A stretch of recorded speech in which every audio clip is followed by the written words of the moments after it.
આ ભયંકર ભ્રષ્ટાચારના પત્રકારો જે અત્યારે બિરદાવું છું હું તમને બધાને, કારણ કે અત્યાર સુધી અનેક રજૂઆતો લોકોએ કરી પણ કોઈનું સાંભળવામાં નથી આવ્યું અને કોઈનું માનવામાં પણ નથી આવ્યું.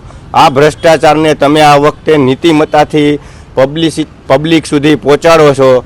તમે આ ભ્રષ્ટાચારની વિરુદ્ધના દરેક સૈનિકો છો અને એટલો બધો ભ્રષ્ટાચાર આ ન્યૂ રાજકોટની અંદર અને આ સમગ્ર રાજકોટમાં થયેલો છે કે જેના અનેક પુરાવાઓ સાથે અમે રજૂઆત કરી છે. આ પુરાવાઓનો નાશ કરી દેવામાં આવે છે.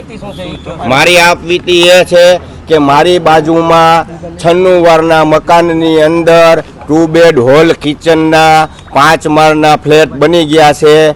25નો રોડ છે, પ્લોટનું મોઢું 25નું છે, જેની માન્યતા મળે નહીં. જો ખરેખર ફ્લેટ બનેલા હોય અને એની માન્યતા મળે તો દરેક ફ્લેટની અંદર એક્ઝિટ અને એન્ટ્રી એ રીતનું બાંધકામ હોવું જોઈએ. આપ તમામ પત્રકારોને આ વિસ્તારના ટીપીઓ ઉપર હું આક્ષેપ કરું છું અને અનેકવાર મેં ભૂતપૂર્વ ટીપીઓ, અત્યારના ટીપીઓ નહીં જેને ભૂતપૂર્વ કરી નાખ્યા આપ સૌની રજૂઆતથી એની ઉપર હું આક્ષેપ કરું છું.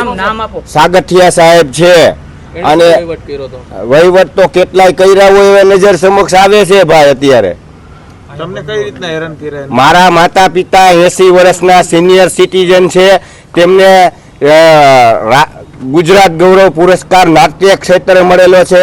રાષ્ટ્રપતિ ભવનમાં બોલાવી એમનું રાષ્ટ્રપતિના હાથે સન્માન થયેલું છે. આદરણીય નરેન્દ્ર મોદી જ્યારે ગુજરાતના મુખ્યમંત્રી હતા ત્યારે પણ તેમનું સન્માન થયેલું છે. એવા સિનિયર સિટીઝનોને માનસિક ત્રાસ આપેલો છે અને અંતે અમારે એમની એમ કહેવું પડ્યું હતું કે હવે તમે અમારું મકાન પચાવી પાડવા માટે જે ત્રાસ આપો છો ને એમાં અમે અમારો આખો પરિવાર આત્મવિલોપન કરશું. ત્યારે અમને આ ત્રાસ દેવાનો બંધ કર્યો. કઈ વર્ષની ઘટના છે? ક્યારની છે? આ 6 વર્ષ દિવસ પહેલાની ઘટના છે. કયા પ્રકારનો ત્રાસ અપાતો હતો તમારે? ત્રાસ એટલે એક જ દિવાલે બાંધકામ ચાલતું હોય તો તમે વિચાર કરી લ્યો શું હોય. કારણ કે મારું મકાન રોડ ઉપરનું મોઢું હતું અને એને જે મકાન લીધો ને એ બાજુનું હતું. એને એમ હતું કે આ લોકોને દબાવીને પડાવી લેશું, પણ અમે જાગ ઝીલી છે. ક્યાં ફરિયાદ કરવી સાહેબ? ક્યાં ફરિયાદ કરવી? કોને ફરિયાદ કરવી?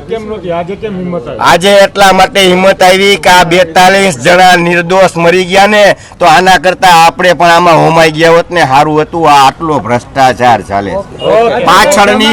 પાછળની શેરીમાં ભાનુબેન બાબરિયા રહે છે, એની બિલકુલ બાજુમાં અત્યારે 300 વારમાં આ બાંધકામ ચાલે. આ અનામિકા સોસાયટીનો કાયદેસરનો નિયમ છે માત્ર 100 વાર જગ્યા આપવી. આ માણસે કઈ રીતના 300 વાર જગ્યા ભેગી કરી? આ પણ એક સવાલ છે. અને આને વચેટિયાને પકડો ભાઈ, વચેટિયા ઉપર FIR કરો. કોઈ અધિકારી, કોઈ નેતા ડાયરેક્ટ પૈસા નથી લેતા. વચેટિયાઓ ઉપર FIR કરાવો અને આના મોબાઈલ નંબરની ડિટેલ કઢાવી અને આના વચેટિયાઓને પકડો. આજની તારીખમાં આ વિસ્તારમાં આમના વચેટિયાઓ કહેતા ફરે છે કે અમને કાંઈ નહીં થાય. તમે જોઈ લેજો, હજી અમને વિશ્વાસ નથી કે આમાં ન્યાય મળશે. ઘણા બધા છે સાહેબ. વચેટિયાનું નામ લઉં ને તો પછી મારે જીવવું મુશ્કેલ થઈ જાય. આ હિંમત કરીને આપું છું. તમે બધા મને ભવિષ્યમાં મારા માતા પિતાને કાંઈ તકલીફ થાય ને તો તમે સાથે રહેજો. કેટલા વચેટિયા છે? ઘણા. આના એક વચેટિયા નું હોય, વોર્ડ વાઇઝ નિમેલા છે. જેમ પોલીસના બાતમીદાર હોય ને તેમ સાહેબ એની ઘરે CCTV કેમેરા છે. કઢાવો રેકોર્ડિંગ. આ ACB વાળા ને PCB વાળા ને CPB વાળા વાતું કરે છે એને ઉપાડ્યો ભેગું અહીંયા રેડ પડવી જોઈએ. પડવી જોઈએ ને.